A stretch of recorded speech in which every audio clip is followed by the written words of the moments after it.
تو میں سمجھتا ہوں یہ خوبصورتی ہے اگر اپوزیشن یہ طے کر لے کہ وہ مریم نواز کو ٹف ٹائم دیں گی عوامی مسائل کے حوالے سے، اور ان سے روزانہ کی بنیاد پہ جب وہ اجلاس میں آئیں گی ان سے پوچھا جائے گا کہ جو انہوں نے وعدے آج کیے ہیں ان کو کیوں پایا تکمیل تک نہیں پہنچایا جا رہا، تو ایک اچھا آغاز ہو سکتا ہے۔ اور مجھے لگتا یہ ہے کہ احتجاج کے ساتھ ساتھ اپوزیشن جو ہے وہ اپنے بینچز پہ بیٹھ کے اپنا اپوزیشن کا کردار ادا کرے گی۔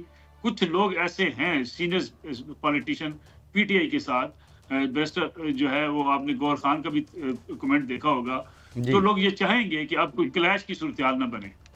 اچھا ملک صاحب، کچھ مسلم لیگ نون کے لوگ جو ہیں وہ یہ کہہ رہے ہیں جی حکومت تو ٹھونسی گئی ہے ہمارے اوپر، جس طرح جاوید لطیف صاحب کا ایک ساٹھ بھی آیا ہے، تو یہ کس حد تک درست ہے بات آپ کے خیال میں؟ کیا بادل ناخواستہ حکومت لی ہے مسلم لیگ نون نے؟ میرا نہیں خیال، دیکھیں جو سیاست میں ہمارے ہاں یہی تو مسئلہ ہے کہ ہم کہتے ہیں جی ہمارے اوپر ٹھونس دی گئی، آپ نہ حکومت دیتے، آپ اپوزیشن بینچز پر جا کر بیٹھ جاتے۔ یہ ٹھیک بات اپنی جگہ پہ درست ہے کہ جو مینڈیٹ تھا جو سامنے آیا اس کے نتیجے میں یہ مشکل ہو گیا تھا۔ اگر Peoples Party P T I نہیں ملتے تب بھی حکومت نہ بنتی، اور اگر پی ایم ایل این اور پیپلز پارٹی نہ ملتی تب بھی حکومت نہ بنتی۔ لیکن ٹھوسے جانے کو شاید میں ذرا سخت لفظ شمار کرتا ہوں۔ سیاستدان اور مسلم لیگ نون چاہتی تھی کہ اس بار سٹیئرنگ ان کے پاس ہو، پنجاب ان کے پاس ہو، اس کے لیے انہوں نے بڑی تگودو بھی کی ہے۔ ان کے اوپر الزامات بھی لگ رہے ہیں کہ بعض جگہوں پہ بعض نشستوں پہ جو ہے ان کے امیدواروں کو نہ کمپین چلانے دی گئی، اچھا نہ ان کو ایک اور الیکشن میں سوال پارٹیسپیٹ کرنے دیا گیا۔ ملک صاحب، اسحاق ڈار صاحب کا نام آ رہا ہے وزیر خزانہ کے طور پہ، پہلے ہم سینٹر میں پنجاب کے طور پنجاب میں، تو اس سے پہلے بھی جو ان کی پرفارمنس تھی اس پر تو خود ناقد جو ہے مسلم لیگ نون کے اندر موجود تھے۔ یہ ہو رہا ہے، اور ہو رہا ہے تو اسے کیسے سمجھتے ہیں آپ؟ میرے خیال میں اسحاق ڈار صاحب مالی معاملات کے اندر، فائنانس کے اندر موجود رہیں گے۔ اس کی وجہ یہ ہے کہ فائنانس کے جو معاملات اسحاق ڈار صاحب نے جس طریقے سے ماضی میں ٹیکل کیے، ان کی بعض پالیسیوں میں بڑی تنقید بھی ہوئی ہے، لیکن فائنانس ایک ایسا میٹر ہے جہاں آپ کی اسٹیبلشمنٹ اور جو حکومت ہوتی ہے ان کے مابین خاصی دوریاں پیدا ہو جاتی ہیں۔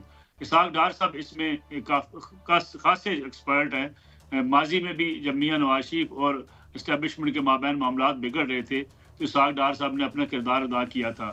مجھے لگتا ہے کہ یہ ہوگا نہیں کہ اسحاق ڈار صاحب کو آپ فائنانس کے معاملات سے الگ کر دیں۔ شہباز شریف صاحب کی حکومت کو بھی میاں نواز شریف کی مکمل سپورٹ حاصل ہوگی، اور پنجاب ضرور فوکس ہوگا پی ایم ایل این کا، کیونکہ ملک پنجاب صاحب، ان کا ہوم گراؤنڈ ہے۔ Thank you very much for your valuable contribution show. ہمارے ساتھ موجود تھے نصر اللہ ملک صاحب۔ ایک بریک کی طرف بڑھتے ہیں، جب واپس آئیں گے تو ہمارے ساتھ معروف سیاستدان، دانشور اور قانوندان جناب اعتزاز احسن صاحب بھی ہوں گے، تو ان سے بھی ذرا حالات کو سمجھنے میں ان کی رہنمائی لیتے ہیں۔ ہمارے ساتھ رہیے۔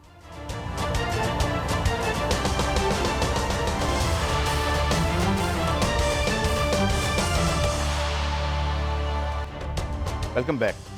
ناظرین، ابھی ہم رابطہ کرنے کی کوشش کر رہے ہیں اعتزاز احسن صاحب سے، شاید لائن ہماری ڈراپ ہوئی ہے، لیکن موٹی موٹی باتیں ہم کرتے ہیں جو ہم ان سے پوچھیں گے، اور وہ یہ ہے کہ ایک تو وہ جو تمام چیلنجز ہیں جن کے جو ظاہر ہے پرائسز کا معاملہ ہے، میرے خیال میں اعتزاز صاحب سے ہمارا رابطہ بحال ہوا ہے۔ Thank you very much for your time Aitzaz Ahsan صاحب۔ آپ نے دیکھا 2 صوبوں میں تو حکومت بن ہی گئی سمبھو، اور اب آپ کیا سمجھتے ہیں کہ یہ کیسے جو چیلنجز ہیں، ایک تو اپوزیشن میں بھی خاصی ہے، تو آپ کیسے دیکھ رہے ہیں کہ آنے والے دنوں میں یہ سیاست کس رخ میں جائے گی؟ ریکنسیلیشن ہوگی یا مازارائی ہوگی؟ دیکھیں، جو ایک سلسلہ کانفرنٹیشن کا بنایا ہوا ہے اس وقت نون نے، اور نون کو جو کچھ مل رہی ہے وہ اسی بنیاد کے مل رہی ہے کہ اس نے کانفرنٹیشن ایک ایٹیٹیوڈ رکھا ہے، اور جو پی ٹی آئی کو اس نے اس میں دبانے کی کوشش کی ہے۔ اب آپ نے ہمارے جو چیئرمین پیپلز پارٹی کے بلاول بھٹو زرداری، اس کو بھی جو ایک بڑا پاپولر کینڈیڈیٹ تھا ہمارے سب کینڈیڈیٹس میں، وہ ایک مقبول کینڈیڈیٹ تھا، اور وہ جیتا ہوا، اس کو بھی ہرا دیا، اور مارجن اتنا دے دیا جس طرح کو جو عطا اللہ تارڑ ہے وہ سب سے پاپولر شخص ہے اس کیمپین میں، وہ کہاں سے پاپولر؟ کون اس کو جانتا ہے؟ کون اور چودھری کو جانتا ہے یا ووٹ دینا چاہتا ہے؟ لوگ سلمان راجہ کو ووٹ دینا چاہتے تھے، لوگ بلاول بھٹو زرداری کو ووٹ دینا چاہتے تھے, دل سے لوری چاہتے تھے کہ یہ آئے اور یہاں سے ڈس اپوائنٹ نہ ہو, ان کا لیڈر ہے, اور اس نے بڑی اچھی کیمپین چلائی, بہت اچھی, پر انہوں نے اپنے اتحادیوں کو تک نہیں چھوڑا. اب اس میں میں سمجھتا ہوں کہ مریم کا بڑا ٹیسٹ ہوگا. یہ اکنامک طور پہ ہمیں بڑی مار پڑے گی, امکان سارے یہ کہتے ہیں, اور اس میں کوئی اس بیوروکریسی کو لے کے چلنا اپنے ساتھ, اور یہ بڑا ایک عجیب سا ڈپلومیٹک بھی اور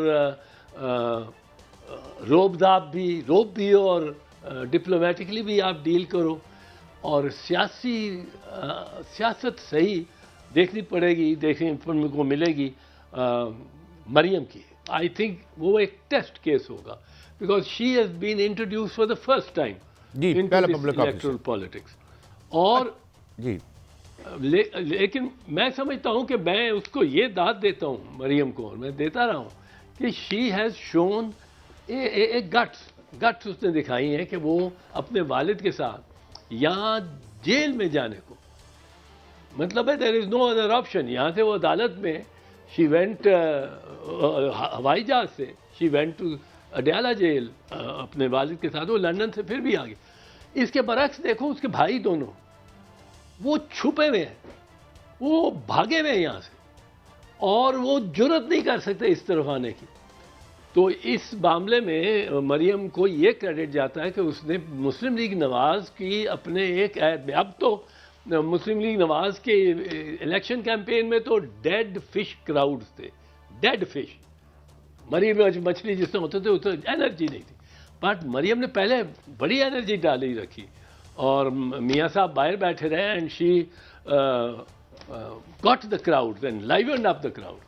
پر اب اس میں مسائل تو بہت ہیں, اور مسائل اب کہ یہ اسمبلیوں میں بڑی جماعتوں جنہوں نے زیادہ ووٹ لیے ہوئے ان سے بھی آگے نکل جائے. اب انہوں نے بامر مجبوری, اب میاں صاحب اس سے بھاگ نہیں سکتا کہ اب گورنمنٹ نہ بنائے, گورنمنٹ ان کے کہنے پہ بنانی پڑنی ہے. اور گورنمنٹ میں یہ بڑے مجھے تو ناخوش نظر آتے ہیں. مجھے تو آج مریم کی اوتھ ٹیکنگ پہ بھی نواز شریف کے چہرے پہ کوئی رونق نہیں تھی, کوئی رونق نہیں تھی. وہ جو شہباز شریف بھی ذرا بجھا تھا. یہ اس وقت جب آپ کی بیٹی پہلی خاتون وزیر اعلیٰ بن رہی ہو, ملک میں تاریخ بنا رہی ہو, اور آپ کے چہرے پہ کوئی ایک بھی ہنسی نہ آئے ایک دفعہ بھی. اور یہ اچھا ایک سوال اور میں آپ سے پوچھوں گا, جی بات مکمل کر لیں آپ. میں نے ایک اصل میں آئی ایم ایف کا سوال پوچھنا ہے. بڑی لے دے ہوئی اور بڑا تنقید ہوئی خان صاحب پہ کہ یہ تو ایک قومی معاملہ تھا, تو اس پہ تو اس کو آپ کیسے دیکھتے ہیں, قانونی طور پر بھی اور ویسے سیاسی اور اخلاقی طور پر بھی؟ بڑا مشکل یہ ہے اس پہ خان کو کچھ ایڈوانٹیج ملنا, اور خاص کر جو حالات برے ہوتے گئے تو خان کو بڑے کی بہت تنقید ہوگی, اور اس کو بڑا اس کا نقصان ہوگا جو ڈیسیجن لیا اور جو خط لکھا ہے کہ نہیں لکھا یہ ابھی سمجھ نہیں آ رہی. پر سوال اس نے بھی ویسے کوئی برا تو نہیں لیا, غلط تو نہیں اٹھایا. دیکھو اس کو آپ نے تو دیوار سے لگا دیا, اس کا بلے کا نشان لے لیا, جو ووٹر کا نشان ہے, ووٹر کی پراپرٹی ہے, پارٹی کی نہیں ہے, وہ آپ نے اس سے لے لیا. اس کو آخری 3 دنوں میں 7 فروری سے پہلے آپ نے 3 اس کے خلاف فیصلے لیے عدالتوں نے, اور جو اس طرح انہوں نے کیا ایک ہی دن بیٹھ کے 14 گھنٹے بیٹھ کے انہوں نے 14 سال 7 سال 10 سال, اور یہ یکے بعد دیگرے سزائیں ہیں. یہ ایک نہیں کہ 14 سال میں 7 سال بھی کٹ جائے گی اور 10 سال بھی کٹ جائے گی, یہ 31 سال کی سزائیں دے دی اس کو, اور اس کو آپ نے کہا یہ تو دنیا کو دکھا دیا کہ یہ ختم ہے. اب وہ جو سزائیں آپ نے دی یہ اور بات ہے, کہ اس سے ہمدردیاں اور لوگوں کی عمران خان سے ہو گئی. پر جو کمایا مسلم لیگ نواز نے، وہ آپ دیکھ لیں کہ اس کو خسارہ ہوا ہے بڑا سخت ان سزاؤں کے دینے سے.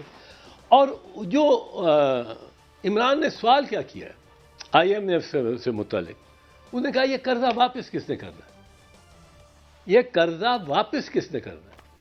دیکھیں قاضی صاحب، بڑی سمپل سی بات ہے جو کوئی بات ہی نہیں کرتا، جو کوئی بات نہیں کرتا، میں نے نہیں کسی سے سنی کہ پاکستان قرضہ تو لے لے گا، پر واپس کس نے کرنا ہے؟ واپس ہم اشرافیہ نے تو نہیں کرنا. میرے پہ تو انکم ٹیکس اس طرح نہیں بڑھے گا جس طرح کہ ماچس کی ڈبیا پہ وہ ڈیوٹی یا امپورٹ ٹیکس، یا اگر امپورٹڈ یہاں کا جو بھی مال ہے اس پہ custom duty, production sales duty, sales tax, یہ بڑھیں گے.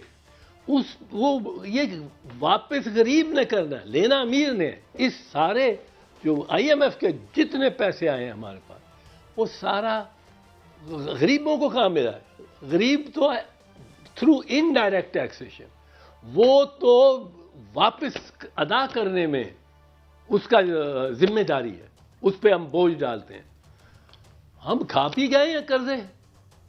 کوئی $120 بلین کا قرضہ ہے ہمارے پہ، ایکسٹرنل ڈیٹ 80 کھرب 80 ٹریلین روپیز کا ڈومیسٹک قرضہ ہے. یہ کہاں ہے؟ کہیں نظر آتا ہے اس کا کوئی نہیں؟ یہ تو میرے خیال میں اشرافیہ کا ہی رزق بنا ہے، اشرافیہ کا رزق بنا ہے. ایک میں قانونی نقطہ آپ سے پوچھنا چاہتا ہوں. اعتزاز صاحب، ابھی اسمبلی صدر صاحب نے واپس بھیج دیا اسمبلی بلانے کے لیے، جبکہ راجہ پرویز اشرف صاحب کی طرف سے یہ اندیا آیا ہے کہ وہ خود اسمبلی کا سیشن، تو کیا اسپیکر صاحب بلا سکتے ہیں؟ اور کیا جواز ہو سکتا ہے علوی صاحب کے پاس نہ بلانے کا، یا بھی ان کے پاس 29 تاریخ تک دن ہیں؟ جناب اعتزاز صاحب. دیکھیں، فیصلہ تو وہ ہوگا، عمل تو اس پہ ہوگا جو راجہ صاحب کہے گا. لیکن میں یہ عرض کر دوں کہ پریزیڈنٹ پہ یہ واجب ہے کہ وہ اسمبلی کا اجلاس بلائے، لیکن آدھی اسمبلی کا نہیں. جب تک اس میں اقلیتیں نہ بیٹھی ہوں، عورتیں جنہوں نے الیکٹ ہونا ہے وہ نہ بیٹھی ہوں، تو وہ اسمبلی نامکمل ہے. جس وقت اسمبلی مکمل ہو جاتی ہے، صدر پہ لازم ہو جاتا ہے کہ وہ بلائے. پر جو اسمبلی مکمل ہی نہیں ہے، جیسے میں نے عرض کیا، آدھے یا پونی اسمبلی کو بلانے کا تو حکم نہیں ہے. حکم ہے کہ نیشنل اسمبلی کو بلاؤ. نیشنل اسمبلی میں اگر آپ نے سیٹیں اقلیتوں کی اور عورتوں کی پوری نہیں کی ہوئی، تو صدر تو بلائے گا جب یہ اس کو نوٹیفیکیشن جائے گا اور اس کو اطلاع دی جائے گی فارملی کہ جی اسمبلی ساری کانسٹیٹیوٹ ہو گئی ہے. جب تک اسمبلی کانسٹیٹیوٹ نہ ہوئی ہو، صدر کو بلانا واجب نہیں ہے.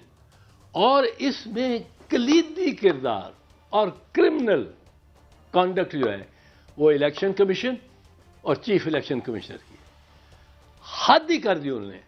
چاہے پنجاب اور خیبر پختونخوا کے نگرانوں کو 1 سال بٹھائی رکھا ہے، وہ خرچے کرتے رہے. ہمارا چیمپئن تو انڈر پاسز اور اوور ہیڈ فلائی اوورز بنا کے اس کے ہاتھ، ان کی انگلیاں وہ ان کے فیتے کھول کے تک گئیں. اور یہ اتنا بدنما شہر ہو گیا لاہور شہر، جس میں انڈر پاس اور اوور ہیڈ فلائی اوور ہر طرف، اور یہ سمجھتے ہیں بڑی ترقی ہے. بھائی میں آپ سے پوچھتا ہوں، میرے دوست بڑے خوش ہیں کہ وہ کہتے ہیں جی تیرے گھر سے ہم جائیں شوکت خانم تک تو کوئی رکاوٹ ہی نہیں، کوئی بریک ہی نہیں لے، اٹس فری، سگنل فری. اور میں کہتا ہوں سگنل فری آپ کے لیے تو ہو گیا کار والوں. یہ ایک خاتون 6 سال کا بچہ لے کے وہ ایک گلبرگ بولیوارڈ کو کراس کر سکتی ہے. وہ شارع جو شوکت خانم کی طرف جا رہی ہے اس کو کراس کر رہی ہے. اور اب کوئی 20 اس طرح کی شاہراہیں انہوں نے شہر کو بانٹ دیے. موٹر سائیکل سخت خطرے میں ہے، سائیکل ختم ہے، اور پیدل تو بالکل ہی، پیدل تو آپ کا کوئی والی وارث نہیں. اور زیادہ تر لوگ آبادی وہ سائیکلوں پہ اور پیدل اور موٹر سائیکلوں پہ ہے. ان سے ہم وہ یہ جو قیمتیں ہیں بڑھیں گی، پیٹرول کی قیمتیں بڑھیں گی، ڈیزل کی قیمتیں بڑھیں گی، کیروسین آئل کی، پولوشن، اس میں ہم گیس کی بڑھیں گی سب. وہ تو ہم ان سے لیں گے، وصول کریں گے، لیکن ان کو سڑک نہیں بنا کے دیں گے. سڑکیں دنیا میں تہذیب والے جو ملک ہیں وہاں پہلے پیڈسٹرین کے لیے، پیادے کے لیے فٹ پاتھ بنتی ہے، پھر سڑک بنتی ہے. ہاں باقی میں دیکھتا ہوں گاڑی چلاتے ہوئے کہ بیچارے جان پر ہاتھ، زیبرا کراسنگ بنتی ہے، ہتھیلی پر جان رکھ کے سڑک کراس کرنی پڑتی ہے کیونکہ کوئی ہوتا نہیں ہے اس کو کبھی کسی نے خیال. بڑی اچھا آپ نے پوائنٹ آؤٹ کیا. کچھ باتیں، ایک آدھ بات اور قانونی. اعتزاز صاحب، یہ سیٹیں ملیں گی مجلس عمل کو جو ریزرو سیٹس ہیں، اس کا کوئی چانس ہے یا اس میں بھی کوئی قانونی پیچیدگی آ جائے گی؟ نہیں، اب تو قانونی پیچیدگی کوئی نہیں ہے. اب تو انہوں نے ایک پارٹی کو جوائن کرنا تھا، ایک پارٹی ان کو مل گئی ہے. وہ پارٹی نیشنل اسمبلی میں اس کے ممبرز بھی ہیں. جس تعداد میں اور نسبت سے دوسری پارٹیوں کے، اس کے ممبر اس تیسرے دن ہوتے ہیں جو الیکشن سے تیسرا دن ہے، نوٹیفیکیشن تیسرے دن. وہ ممبر جتنے دکھاتی ہے اس کو. آزاد نہیں جوائن کر رہے نا اس شک کے تحت، آزاد جوائن کر جاتے ہیں سنی اتحاد کونسل سے. سنی اتحاد کونسل کو وہ ملنے. یہ الیکشن کمیشن کمال کرتی ہر بات. جب میں سوچتا ہوں کوئی نہ کوئی انہوں نے بد عہدی کی بھی ہوتی ہے. میلا فیڈے کیسے؟ اب کیا کیا ہے؟ اب یہ کیا ہے کہ سہولت کار بننے کے لیے مریم اور نون کے سپیکر اور ڈپٹی سپیکر کو کہ الیکشن کے لیے آپ نے یہ جو کیس ہے، مقدمہ اس معاملے میں آپ کے سامنے، وہ آپ نے منڈے کو کیا آج، اور پھر پوسٹ پون کر دیا تاکہ وہ ان کا ووٹ ہو جائے. اور ان کے ووٹ میں یہ جو خواتین اور اقلیتیں ہیں، اور میں خاص زور دے کے کہتا ہوں یہ اقلیتوں، عورتیں بھی ہماری چلو باہر بٹھا لو، اقلیتوں کو آپ باہر بٹھا کے کس طرح قائد اعظم کی اسمبلی بنا سکتے ہو. ایس پی سنہا نے ایک وہ مسلم نہیں تھا جس نے اکیلے نے یہ پاکستان کی آزادی کے لیے اس نے ووٹ ڈالا تھا پنجاب اسمبلی میں. اب آپ ان کے بھی مرہون نہیں ہیں. جی اچھا اعتزاز صاحب، ابھی ایک نقطہ آپ نے اٹھایا تھا، یہ جو اکنامک جو ایک وقت مشکل ہمارا آ رہا ہے، اب $8 بلین چاہیے ہوں گے اور آپ آج کل خاصی نگاہ رکھتے ہیں اس پہ، تو آپ کیا سمجھتے ہیں کہ یہ جو ہیں یہ فنڈز کا اور مہنگائی کا یہ کنٹرول آپ کو ہوتا نظر آتا ہے جو ہمارا سٹرکچر ہے اب تک؟ نہیں، نظر تو نہیں آتا. ہم اب مطلب ہے قرضے جو ہم نے لیے ہیں، ہم نے تو اپنی چار پشتوں کو نے جو کمانا ہے ہم کھا چکے ہیں، جو انہوں نے کمانا ہے ہم کھا چکے ہیں. یہ وہ 130 ارب ڈالر کا، 1 ارب کے لیے ہم تڑپتے ہیں، جا کے IMF کے سامنے سر سجود ہوتے ہیں، اور وہ مل جائے تو ہم کہتے ہیں 3-4 اور جگہ سے ہماری رول اوور ہو جائے گا. اب ہم نے سیکھا ہی کچھ نہیں. تاریخ 4 جنریشنز جو اگلی آنی ہیں ان کو ہم صرف قرض دے کے جا رہے ہیں کہ بھئی ادائیگی کرتے رہو، اور ہم چلے اور ہم نے عیاشی کی ہے. ہم پہ ٹیکس بھی کم ہے. ہم جب چین ایک گاڑی پروڈیوس نہیں کرتا تھا اور آج وہ largest auto mobile manufacture in the world ہے، اس کے 1900 میں گیا ہوں 1990 میں گیا ہوں، وہاں گاڑی کوئی نہیں تھی، سائیکل ہی سائیکل. انہوں نے اپنے آپ کو بچا کے توانائیوں کو ان کو سیو کر کے اور وقت پہ آ کے انہوں نے اپنی اچھا اعتزاز صاحب معافی چاہتا ہوں، ایک سوال اور میں آپ سے پوچھنا چاہتا ہوں اس سے پہلے کہ وقت ختم ہو. صدر صاحب کا الیکشن جو ہے وہ اس حوالے سے کوئی ابہام تو نہیں ہے؟ وہ تو میرے خیال میں 9 مارچ کو شاید ڈیٹ ہے، تو اس کا کیا طریقہ کار ہوگا؟ اگر یہ اسمبلی کمپلیٹ نہیں ہوتی تو ان کا وہ صدر کیسے بنیں گے؟ نہیں، صدر بن نہیں سکتے اسمبلی جب تک کمپلیٹ نہیں ہوتی. صدر آپ یوں دیکھیں نا قاضی صاحب، یہ اگر آپ اجازت دے دیں کہ الیکشن کمشنر اور الیکشن کمیشن فیصلہ کرے گی کہ کس دن یہ رزلٹ آنے ہیں کسی بھی ایک اقلیتوں کے یا عورتوں کے، کم از کم یہ جو معاملات ان کے پاس، تو پھر الیکشن کمیشن ہر مرتبہ پہلے پرائم منسٹر کو الیکٹ کرا لے گی اور پھر پرائم منسٹر سنبھال لے گا ساری سچویشن. یہ ہو ہی نہیں سکتا، یہ ناممکن ہے. بلکہ گو ان نگرانوں نے تو ہر چیز کو ممکن دکھایا کر کے، وہ کہتے ہیں میں نے کر لیا، اب آپ کرو کیا کرو. ہاں، جس کا جواب کوئی نہیں. آئین کے تحت اسمبلی جس کو بلانا ہے صدر نے، وہ مکمل اسمبلی ہوگی، مکمل اسمبلی اسمبلی نہیں ہوگی. ہوگی. بڑا واضح انداز میں اعتزاز احسن صاحب نے بہت شکریہ اعتزاز احسن صاحب. It is always a great pleasure having you on the show. تو یہ ہے صورت احوال. ایک بریک کی طرف جا رہے ہیں. اب بات کریں گے سندھ کی اور کراچی کی، وہاں بھی حکومت بنی ہے. تو ہمارے ساتھ بیورو چیف ہوں گے ہمارے، ہم ان سے پوچھیں گے کہ وہ کون سے کارہائے نمایاں تھے جس کی وجہ سے ریٹرن کیا ہے گورنمنٹ کو دوبارہ پاور میں سندھ کے عوام نے. اس پہ بات کرتے ہیں، ہمارے ساتھ رہیے.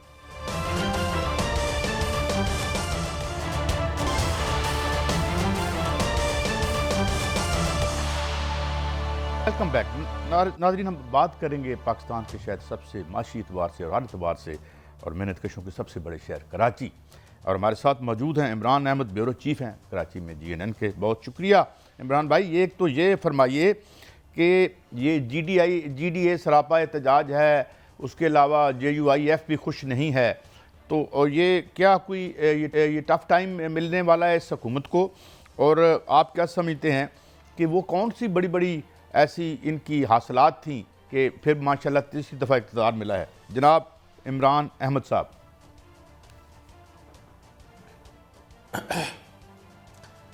شکریہ قاضی صاحب، آپ نے مدعو کیا اپنے پروگرام میں.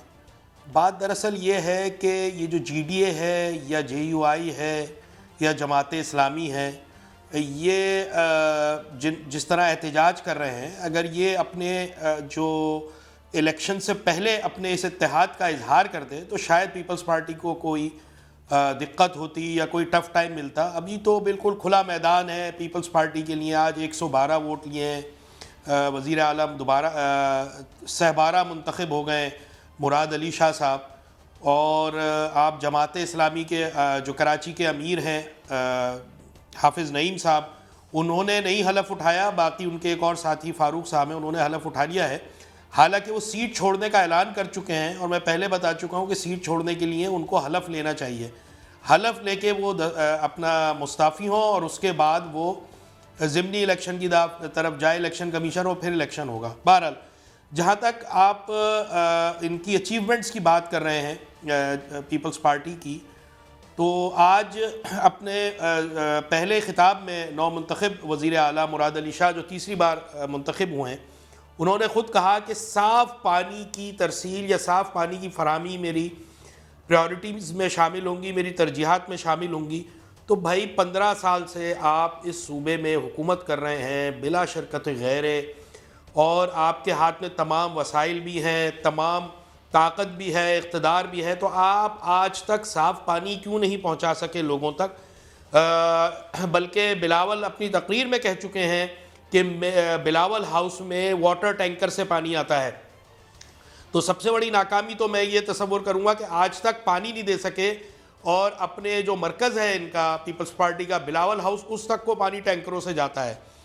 اور دوسری بات جو میں کروں گا، اسپتالوں کی بات کرتے ہیں کہ جی ہمارا NICVD national institute of heart disease ہے، یا گمبٹ کے ایک ہسپتال کی بات کرتے ہیں. وہ بھائی اس طرح کے بس اسی پہ تھوڑی اٹکے رہنا ہے کہ جی بس یہ بنا دیے ہم نے، اب یہی اس کو گنواتے رہے. وہ بھائی نئی چیزیں بنائے. اس طرح کے 10 اسپتال کی سندھ میں، کراچی میں ضرورت ہے. NICVD ایک اسپتال ہے پورے کراچی میں جو بلوچستان کو بھی سپورٹ کرتا ہے، کراچی کو بھی کرتا ہے، اندرون سندھ کو بھی کرتا ہے. آپ کا ایک KIHD اسپتال ہے، اس کی حالت زار جا کر دیکھیں تو آپ کو پتہ چلے گا کہ وہاں جانے سے بہتر ہے آدمی راستے میں ہی ختم ہو جاتا ہے. تو اسپتال بڑھائیں، باتیں بالکل کریں، لیکن عمل کرنے سے لوگوں کو ریلیف ملے گا. پھر آپ اسکولوں کی بات کرتے ہیں، اسکولوں کی حالت زار دیکھ لیں. سرکاری اسکولوں میں 15 سال رہے، اسکول جو ہیں وہ اس قابل نہیں ہے کہ وہاں پر تعلیم دلوا سکیں آپ اپنے بچوں کو. سرکاری اچھا علی بھائی، اپنا عمران احمد ایک بات اور میں پوچھنا چاہوں گا. میں یہ متحدہ بھی کوئی فیصلہ کر پا نہیں رہی یا کیا معاملہ ہے؟ یہ ذرا اندر کی خبر بھی بتائیں نا. یہ صاحب سندھ میں حکومت میں جائیں گے، ادھر جائیں گے، ان کے کیا انڈیسیژن ہے؟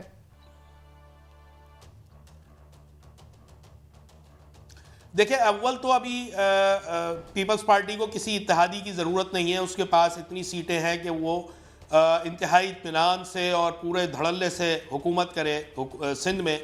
جہاں تک متحدہ کا تعلق ہے، متحدہ نے ایک ہلکا سا جسچر دیا ہے. انہوں نے درخواست کی تھی پیپلز پارٹی نے کہ جی اسپیکر، ڈپٹی اسپیکر کے لیے اپنے جو امیدوار ہیں اور وزیر اعلیٰ کے لیے اپنے امیدوار ہیں ان کو آپ دستبردار کر لیں. تو انہوں نے انکار کر دیا تھا. انہوں نے کہا جتنے ووٹ ملیں گے ہم مقابلہ کریں گے. تو یہ ایک تو جسچر دیا کہ ہم آپ کے مد مقابل کھڑے ہوں گے. اور میں آپ کو یہ بات بتاؤں، یہ MQM کے اپنے حق میں بہتر ہوگا کہ وہ پیپلز پارٹی کے ساتھ نہ ملیں، کیونکہ گزشتہ کئی مہینوں سے ان کو برا بھلا کہہ رہے ہیں. کراچی کی تباہی، حیدرآباد کی تباہی، کراچی کے شہری علاقوں کے علاوہ دیہی علاقوں کی تباہی کا ذمہ دار متحدہ قومی موومنٹ پیپلز پارٹی کو قرار دیتے ہیں. اور اگر انہوں نے پیپلز پارٹی کے ساتھ ملنے کی کوشش کی یا ملنے کی خواہش رکھی تو ان کے سیاست پر ان کی انتہائی منفی اثرات مرتب ہوں گے. کیونکہ یہ پیپلز پارٹی کو ہر چیز کا ذمہ دار قرار دیتے ہیں کہ جی اسکول تباہ ہو گئے، اسپتال تباہ ہو گئے، سڑکیں تباہ ہو گئیں، ہر چیز کا ذمہ دار پیپلز پارٹی. اگر اسی کے ساتھ مل جائیں گے تو پھر ان کی کریڈیبلٹی باقی نہیں بچے گی. تو ان کے لیے بہتر یہ ہے کہ یہ اپوزیشن میں بیٹھیں اور پیپلز پارٹی کو مجبور کریں کہ کراچی میں اور شہری علاقوں میں جہاں جہاں سے ان کو وفاق میں کیا پالیسی ہوگی آپ کے خیال میں؟ یہی ان کے لیے بہتر ہے، ورنہ وہ ووٹرز کا سامنا کرنے کے قابل نہیں ہوں گے. وفاق میں کیا ظاہر ہے میرے خیال میں کولیشن میں ہی جائیں گے متحدہ والے. لگ تو یہ رہا ہے جی کولیشن میں جائیں گے. اور گورنر جو ہے وہ MQM مصر ہے کہ جی گورنر جو ہے وہ MQM کا ہوگا. حالانکہ جو مرتضی وہاب صاحب ہیں انہوں نے تنقید بھی کی تھی کہ جی ہمارا جو معاہدہ پیپلز پارٹی اور مسلم لیگ نون کا ہوا ہے کہ نون لیگ کا گورنر ہوگا. تو یا تو MQM ضم ہو رہی ہے نون لیگ میں، جو اگر موجودہ گورنر رہیں گے تو پھر نون لیگ کے وہ ہوں گے. تو اس پر نون لیگ اور MQM میں مذاکرات جاری ہیں. میں قاضی صاحب یہاں یہ بات موقع کا فائدہ اٹھا کے کہوں گا کہ حکومتیں ترتیب پا رہی ہیں اس وقت. عوام کے لیے بے حد ضروری ہے کہ ان کو ریلیف دیں. بہت پسے میں ہے، رل رہے ہیں عوام. اور جو انٹرنیشنل انفلیشن ویو آئی ہوئی ہے بین الاقوامی سطح پر، جو مجبوری ہے جس مہنگائی کی، وہ اپنی جگہ الگ ہے. لیکن جو صوبائی حکومت کی، ضلعی حکومتوں کی ذمہ داری ہے وہ احسن طریقے سے اگر انجام نہیں دی تو عوام کو کوئی سروکار نہیں ہے. اسی انتہائی اہم نوٹ پہ عمران بھائی ہم اس وقت آخری اہم بات کی آپ نے کہ جو عام آدمی مسئلہ ہے، جو مہنگائی ہے، اور جس کا ابھی آپ یہ بات کر رہے تھے مصنوعی مہنگائی بھی کی جاتی ہے، تو کیا اب پنجاب میں اور جو نئی ایڈمنسٹریشن آئی ہے سندھ میں یہ اس پہ عمل کروا سکیں گے؟ یہ تھا ہمارا آج کا شو. کل پھر ملیں گے. اللہ حافظ.